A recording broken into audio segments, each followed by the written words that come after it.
So we're back on another Artisan Wednesday, Homestead Wednesday, and Bretty we bought a terrine. Is it a terrine? Yes.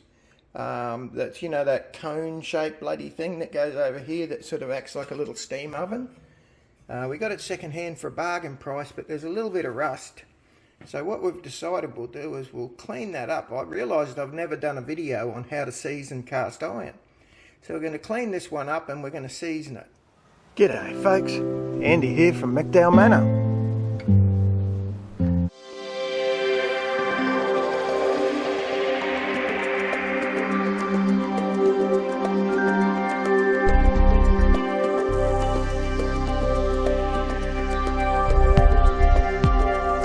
Okay, step one, we're going to give it a good old wash under hot water and a bit of soap. You can see the rust there.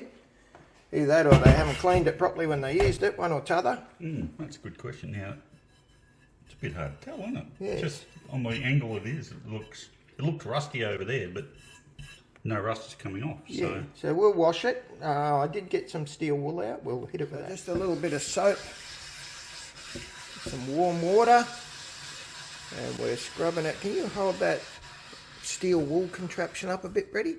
It's not the old loose style one, it's quite a tight weave, not that that really makes any difference. Just get some bloody steel wool and scrub it. So you could take to it with a little bit of sandpaper, don't go silly, and that'll work just as well if it was real tough. And Brett's saying, geez, I can't seem to get it off. So yeah, it wasn't moving, so we've got a sand pad, and it has indeed removed those marks. Hang on, that's just... So all is well.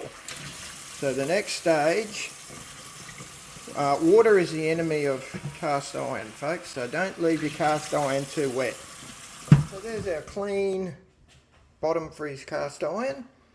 We're going to get that quite hot. That'll open up the pores in the iron, the cast iron, and then we're going to hit it with canola oil. Alright, so you can see that's drying rather nicely. I'll get the canola oil. Now canola oil has a high smoking point, that's why we tend to use it. See, I've given that oil a good wipe around. We've covered the entire top. I will mention to Brett that he really should only clean this with soap and water.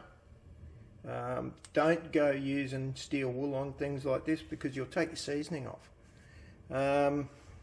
I am lazy, so I re-season mine about every third time.